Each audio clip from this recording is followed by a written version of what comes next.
Welcome to the podcast that shapes future leaders. Tune in for in-depth analysis of polity, history, and governance. नमस्कार। आज हम कुछ बहुत ही मजेदार और जरूरी बातों के तह तक जाएंगे। नमस्कार, बिल्कुल तैयार हूँ। पहली बात, आजकल इंटरनेट पर जो तस्वीरें या वीडियो दिखते हैं उनमें कितना सच है और कितना एआई का कमाल। हाँ, ये बड़ा सवाल है आजकल। और सरकार इन्हें पहचानने में हमारी मदद कैसे कर सकती है, इस पर बात करेंगे। जरूर। फिर हम चलेंगे दुनिया के सबसे बड़े मंच यानी यूनाइटेड नेशंस की तरफ। यूएन। क्या ये 80 साल पुरानी संस्था आज भी उतनी ही असरदार है? इसकी क्या कहानी है, क्या कामयाबियां हैं और कहाँ सुधार की जरूरत है? हाँ, इसकी भी पड़ताल करेंगे। और आखिर में लौटेंगे अपने शहरों की तरफ। ट्रैफिक, गंदगी, टूटी सड़कें। ओहो, रोज की कहानी। आखिर क्यों हमारे शहर इन मुश्किलों से जूझ रहे हैं? क्या सारी गलती नगर निगम की है या जड़ें कहीं और गहरी हैं? ये जानना बहुत जरूरी है। चलिए, इन सब पर एक आसान और जिंदा दिल बातचीत करते हैं। चलिए। तो सबसे पहले एआई की बात। सोशल मीडिया पर आजकल गजब की चीजें दिखती हैं, है ना? अरे हाँ, बिल्कुल। कभी किसी एक्टर का चेहरा कहीं और लगा दिया, कभी किसी नेता की आवाज में कुछ ऐसा कहलवा दिया जो उन्होंने कहा ही नहीं। हाँ, वो डीप फेक जिसे कहते हैं। ये सब एआई यानी आर्टिफिशियल इंटेलिजेंस का खेल है, जिसे सिंथेटिक मीडिया या डीप फेक कहते हैं। सही कहा ना मैंने? बिल्कुल सही। सिंथेटिक मीडिया मतलब वो कंटेंट जो एआई ने बनाया है, तस्वीर, वीडियो, आवाज, कुछ भी। और डीप फेक में एआई इतनी चालाकी से किसी का चेहरा या आवाज बदलता है कि पहचानना मुश्किल हो जाता है। और इसका गलत इस्तेमाल भी हो सकता है। हाँ, बिल्कुल। धोखा देने के लिए इस्तेमाल हो सकता है। हाँ, चुनाव के टाइम तो बहुत चिंता थी कि ये डीप फेक कहीं गड़बड़ ना कर दे। हाँ, वो डर तो था। शुक्र इस डर से ज्यादा कुछ हुआ नहीं, पर ये बात तो है कि झूठी या नफरत वाली चीजें वो बहुत तेजी से फैलती हैं। सही कहा, एकदम वायरल हो जाती हैं। बाद में सच बताना बहुत मुश्किल। लोग मानते ही नहीं फिर। और आजकल एक और चीज दिख रही है, एआई स्लोप। सुना है? एआई स्लोप, ये क्या है? मतलब एआई वाला कचरा। ये वो अजीब सी घटिया क्वालिटी की तस्वीरें या वीडियो हैं जो एआई से बनी हैं और इंटरनेट पर बस भर गई हैं।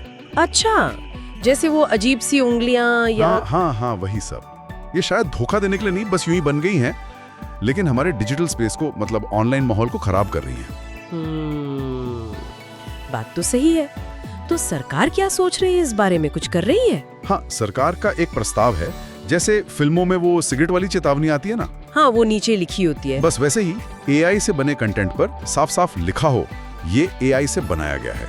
अच्छा। ताकि देखने वाले को पता रहे कि भाई ये असली नहीं है। बिल्कुल। ये तो अच्छा विचार है, क्योंकि मेरे जैसे आम इंसान के लिए तो फर्क करना वाकई बहुत मुश्किल है। हाँ, सबके लिए है। और सरकार इसे लागू करने के लिए शायद अपने आईटी नियमों का इस्तेमाल कर सकती है। आईटी नियम कौन से वाले? वही 2021 वाले नियम जिनसे वो सोशल मीडिया और ओटीटी प्लेटफॉर्म्स को रेगुलेट करते हैं। अच्छा, उन्हीं नियमों के तहत ही लेबलिंग वाला काम हो सकता है। हाँ, ऐसी संभावना है। और मजे की बात ये है कि इस बार टेक कंपनियां भी साथ दे रही हैं।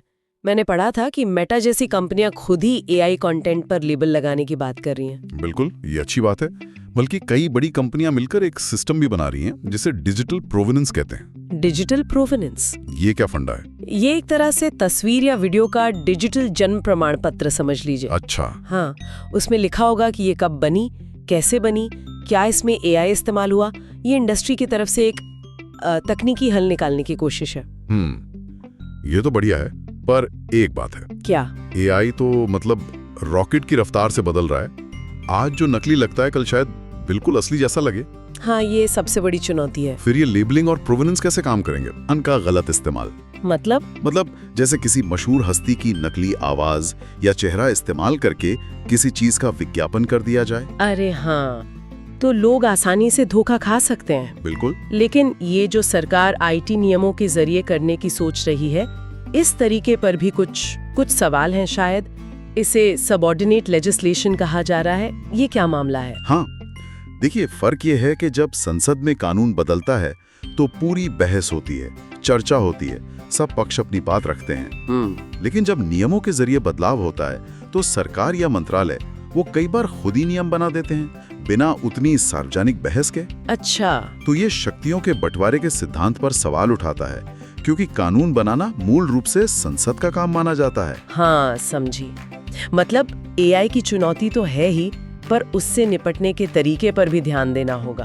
बिल्कुल। तो इस सेगमेंट का निचोड़ ये है कि एआई से बने कंटेंट को पहचानना जरूरी है, सरकार लेबलिंग का सोच रही है, इंडस्ट्री भी समाधान ला रही है, पर टेक्नोलॉजी की रफ्तार और नियम बनाने के तरीके दोनों पर नजर रखनी होगी। एकदम सही। चलिए अब चलते हैं दुनिया के मंच पर, बात करते हैं यूएन यानी संयुक्त राष्ट्र की। हाँ, यूएन। ये तब बना था जब दुनिया दूसरे विश्व युद्ध की तबाही से गुजरी थी।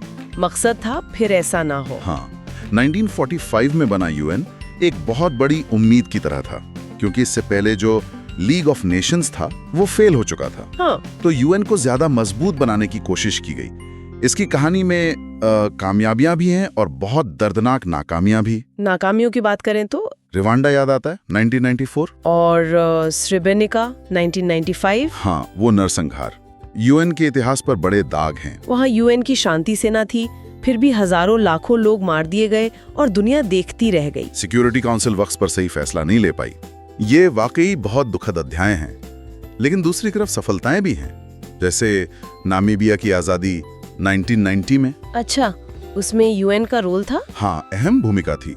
और फिर ईस्ट टिमोर का एक नए देश के रूप में जन्म 1999 के बाद ये यूएन की सीधी मदद से संभव हो पाया।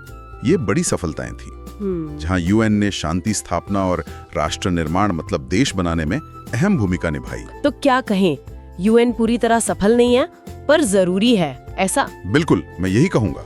ये परफेक्ट नहीं है, इसमें बहुत कमियां हैं, पर इसके बिना दुनिया शायद और ज्यादा खतरनाक होती है। लेकिन आज यूएन एक मुश्किल दौर में है, एक चौराहे पर खड़ा है। ये बना था 1945 की दुनिया के लिए। हाँ, जब दो सुपर पावर थीं, अमेरिका और सोवियत यूनियन। बिल्कुल। आज दुनिया मल्टीपोलर है, कई ताकतवर देश हैं।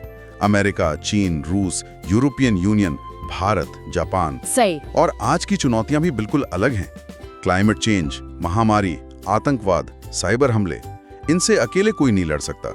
इसके लिए तो सबका साथ चाहिए, मल्टीलैटरलिज्म जिसे कहते हैं। हाँ, मल्टीलैटरलिज्म। लेकिन हो रहा है उल्टा। पर आजकल तो हर कोई मेरा देश पहले की बात कह रहा है, राष्ट्रवाद बढ़ रहा है। यही तो विरोधाभास है। और यूएन की सबसे बड़ी कमजोरी वो है सिक्योरिटी काउंसिल। हाँ, वो वीटो पावर वाली काउंसिल। बिल्कुल। उसमें 5 स्थायी सदस्य हैं, यूएस, यूके, फ्रांस, रूस, चीन, जिनके पास वीटो पावर है। मतलब अगर इन 5 में से एक ने भी मना कर दिया तो प्रस्ताव गिर गया, भले ही बाकी 14 देश हाँ कह रहे हों। अरे! और ये देश अक्सर अपने फायदे के लिए वीटो इस्तेमाल करते हैं। रूस ने यूक्रेन पर किया, अमेरिका ने इजराइल पैलेस्तीन मुद्दे पर किया। इससे यूएन एकदम पंगु मतलब बेबस सा नजर आता है। और ये ढांचा भी तो कितना पुराना है। अफ्रीका से कोई स्थायी सदस्य नहीं, लैटिन अमेरिका से कोई नहीं। सही कहा। जर्मनी, जापान बाहर हैं और भारत, दुनिया की सबसे बड़ी आबादी, सबसे बड़ा लोकतंत्र, शांति सेना में इतना योगदान, और उसके पास स्थायी सीट नहीं है। ये तो अजीब है। ये अन्यायपूर्ण लगता है, लेकिन एक बात समझनी होगी, यूएन सिर्फ सिक्योरिटी काउंसिल नहीं है। अच्छा, और क्या है? अरे उसकी मानवीय एजेंसियां देखिए। वर्ल्ड फूड प्रोग्राम करोड़ों लोगों को खाना खिला रहा है। यूएनएचसीआर शरणार्थियों की मदद कर रहा है। यूनिसेफ बच्चों के लिए कितना काम कर रहा है। हाँ, ये बात तो है। यूएन की शांति सेनाएं, वो ब्लू हेलमेट्स, आज भी कई मुश्किल जगहों पर तैनात हैं, शांति बनाए रखने की कोशिश कर रही हैं। जनरल असेंबली कम से कम बातचीत का एक मंच तो है, जहां दुश्मन देश भी एक छत के नीचे बैठ सकते हैं। और आपने वो नॉर्मेटिव इन्फ्लुएंस वाली बात भी बताई थी शुरू में, वो क्या था? हाँ, नॉर्मेटिव इन्फ्लुएंस यानी दुनिया को सोचने का तरीका देना, मानक तय करना। मानवाधिकार, लैंगिक समानता, सस्टेनेबल डेवलपमेंट गोल्स एसडीजीज, ये सब विचार यूएन ने ही तो दुनिया भर में फैलाए हैं। अच्छा, तो मतलब यूएन एक मंच भी है और एक कलाकार भी जो काम कर रहा है। बिल्कुल।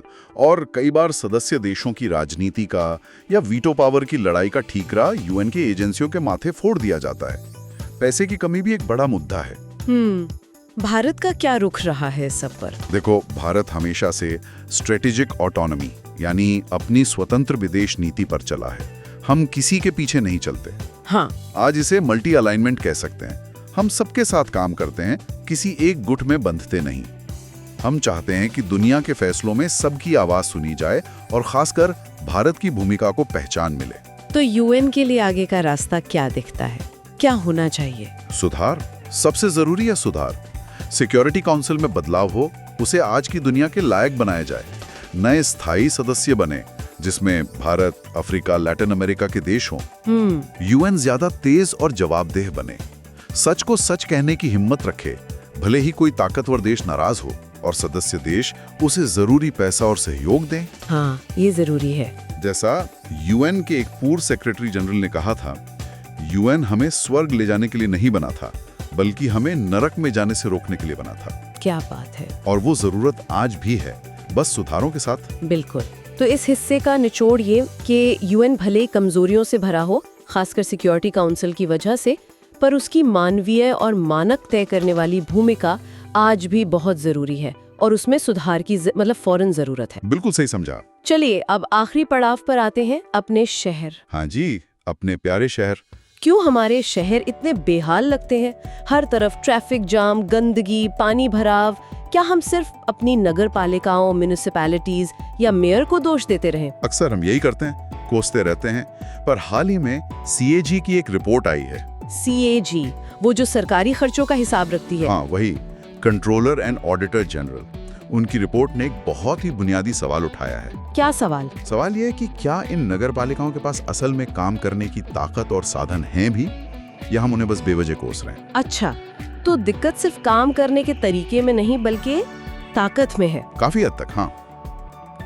देखिए, कहानी 1992 के 74वें संविधान संशोधन से शुरू होती है। हाँ, वो सुना है। उसका मकसद था शहरी निकायों, अर्बन लोकल बॉडीज ULBs को संवैधानिक दर्जा और ताकत देना। संविधान में 12वीं अनुसूची जोड़ी गई, जिसमें 18 काम लिखे गए जो शहरों से जुड़े, जैसे प्लानिंग, सड़कें, पानी, सफाई, झुग्गी सुधार वगैरह। और कहा गया कि राज्य सरकारें ये 18 काम और इनसे जुड़ी शक्तियां ULBs को सौंप देंगी। सुनने में तो बहुत अच्छा लगता है, मतलब पावर नीचे तक जाएगी, लोग अपने फैसले खुद लेंगे। फिर दिक्कत कहाँ आई? दिक्कत आई 3F में। 3Fs? ये क्या है? फंक्शंस यानी काम, फंक्शनरीज यानी कर्मचारी, और फाइनेंसेस यानी पैसा। अच्छा, तो पहले F में क्या गड़बड़ हुई? फंक्शंस में? गड़बड़ ये हुई कि 30 साल बाद भी ज्यादातर राज्यों ने वो 18 काम पूरी तरह से सौंपे ही नहीं है। क्या बात कर रहे हैं, 30 साल हो गए? हाँ, शायद 4-5 काम ठीक से दिए हों, बाकी अभी भी राज्य सरकारें या उनकी एजेंसियां खुद ही कर रही हैं। ऊपर से राज्य सरकारें क्या करती हैं, समानांतर संस्थाएं बना देती हैं। जैसे दिल्ली में प्लानिंग का काम MCD को करना चाहिए, पर उसके लिए अलग से DDA बना दिया। हाँ। पानी के लिए दिल्ली जल बोर्ड बना दिया। हाँ, ये तो है। ये संस्थाएं सीधे राज्य सरकार के नीचे काम करती हैं और नगर निगम का काम और ताकत छीन लेती हैं। यानी पहला F, फंक्शंस ही पूरे नहीं मिले, काम ही नहीं मिला, और बाकी 2 Fs? फंक्शनरीज और फाइनेंसेस। दूसरा F फंक्शनरीज यानी कर्मचारी। अब काम दे भी दिया तो करने के लिए लोग तो चाहिए, प्लानर, इंजीनियर, सफाई कर्मचारी। हाँ बिल्कुल। दिक्कत यह है कि ULBs के पास अक्सर खुद भर्ती करने की ताकत ही नहीं होती। भर्ती राज्य सरकार करती है और वो जरूरत के हिसाब से पद बनाती ही नहीं, या पुराने खाली पद भी नहीं भरती। शिमला का उदाहरण है रिपोर्ट में, जरूरत 720 लोगों की, पर राज्य सरकार ने सिर्फ 20 नए पद मंजूर किए। अरे बाप रे, तो काम कैसे होगा? वही तो। और तीसरा F, फाइनेंसेस यानी पैसा। ये सबसे बड़ी समस्या है। ULBs पैसे के लिए पूरी तरह राज्यों पर निर्भर रहती हैं, एक तरह से भिखारी की तरह। पर संविधान में स्टेट फाइनेंस कमीशन SFC बनाने की बात थी ना? हाँ थी। SFC को बताना था कि राज्य अपने टैक्स का कितना हिस्सा ULBs को दे, पर राज्य सरकारें या तो SFC टाइम पे बनाती नहीं, या बनाती हैं तो उनकी सिफारिशें मानती नहीं। अच्छा, खुद तो सेंटर से पैसा मांगते रहते हैं पर नीचे नहीं देते। बिल्कुल। और ULBs खुद भी प्रॉपर्टी टैक्स जैसे कर ठीक से वसूल नहीं कर पाती, उसमें भी कई दिक्कतें हैं। नतीजा, पैसे की भारी कमी। ये तो बड़ी गड़बड़ है। और भी मुश्किलें हैं क्या? हाँ, और सुनिए, ULBs के चुनाव भी टाइम पे नहीं होते। ये भी होता है। हाँ, राज्य सरकारें वार्ड बनाने, डिलिमिटेशन या किसी और बहाने से चुनाव टालती रहती हैं। बैंगलोर, दिल्ली, कई जगह ऐसा हुआ है। और जब तक चुनाव नहीं होते तब तक एक सरकारी अफसर मतलब ब्यूरोक्रेट शहर चलाता है, चुने हुए नेता नहीं। तो फिर लोकतंत्र का क्या मतलब रहा? यही सवाल है। और 74वें संशोधन में 2 और चीजें कही गई थी। जिला स्तर पर प्लानिंग के लिए डिस्ट्रिक्ट प्लानिंग कमेटी DPC और बड़े महानगरीय इलाकों के लिए मेट्रोपॉलिटन प्लानिंग कमेटी MPC बनाने की बात, ताकि पूरे इलाके की प्लानिंग एक साथ हो सके, टुकड़ों में नहीं। हाँ, ये तो लॉजिकल लगता है। लेकिन असलियत ये है कि राज्यों ने इन्हें भी ठीक से लागू नहीं किया। कुछ राज्यों ने बनाई भी तो वो बस नाम किए, ठीक से काम नहीं कर रही या उनके प्लान लागू नहीं हो रहे। तो ये तो पूरा मामला तकनीकी कम राजनीतिक ज्यादा लगता है ना? राज्य सरकारें अपनी ताकत छोड़ना ही नहीं चाहती। बिल्कुल। असली मुद्दा राजनीतिक इच्छा शक्ति का ही है। समाधान क्या है? हाँ, समाधान क्या है? समाधान वही है जो 74वें संशोधन में कहा गया था। वो 18 काम पूरी तरह शक्तियों और फंड्स के साथ यूएलबीज को सौंपे जाएं। स्टेट इलेक्शन कमीशन को स्वतंत्र और ताकतवर बनाया जाए ताकि वो राज्यों के दबाव में चुनाव न टालें। डीपीसी और एमपीसी को असली ताकत दी जाए। स्टेट फाइनेंस कमीशन की सिफारिशें मानना जरूरी किया जाए और यूएलबीज को खुद कर्मचारी भर्ती करने की ताकत दी जाए अपने काम के लिए। यानी हमारे शहरों की जो खस्ता हालत है, उसके लिए सिर्फ मेयर या नगर निगम को कोसना काफी नहीं है। बिल्कुल नहीं। असली जिम्मेदारी शायद राज्य सरकारों की है, जिन्होंने 30 साल बाद भी 74वें संशोधन की असली भावना को लागू ही नहीं किया है। हाँ, काफी हद तक यही तस्वीर उभरती है। तो आज हमने 3 बड़े जरूरी मुद्दों को समझा। पहला, एआई से बने कंटेंट की चुनौती और उसे पहचानने के लिए लेबलिंग जैसे विचारों पर बात की। हाँ, और उसमें तकनीकी और कानूनी दोनों पहलू देखे। दूसरा, हमने यूएन की प्रासंगिकता पर बात की, उसकी कमजोरियां देखें, खासकर सिक्योरिटी काउंसिल वाली, लेकिन उसकी जरूरी भूमिका को भी समझा और सुधारों की जरूरत पर जोर दिया। बिल्कुल, यूएन आज भी जरूरी है, पर बदलाव के साथ। और तीसरा, हम अपने शहरों की समस्याओं की जड़ तक गए और देखा कि कैसे शहरी निकायों को असली ताकत न मिलना एक बड़ी वजह है उनकी बेहाली की। हाँ, वो 3Fs वाली समस्या। तो ये थी आज की हमारी बातचीत। जाते जाते एक सवाल मैं सोचने के लिए छोड़ना चाहूंगा। हाँ, जरूर। हमने देखा कि तीनों मामलों में, चाहे वो डिजिटल दुनिया हो, ग्लोबल मंच हो या हमारे अपने शहर हो, ताकतवर संस्थाएं या सरकारें बदलाव का विरोध करती हैं या उसे रोकती हैं। तो ऐसे में हम आम लोग या छोटी संस्थाएं जवाबदेही कैसे तय करें, बेहतर शासन कैसे सुनिश्चित करें? बड़ा सवाल है। खासकर शहरों के मामले में, अगर राज्य सरकारें ताकत देने को तैयार नहीं, तो क्या नागरिकों के पास अपने शहर को बेहतर बनाने के कोई और रास्ते हो सकते हैं? क्या कोई और तरीका है? सोचने वाली बात है, इस पर जरूर सोचिएगा।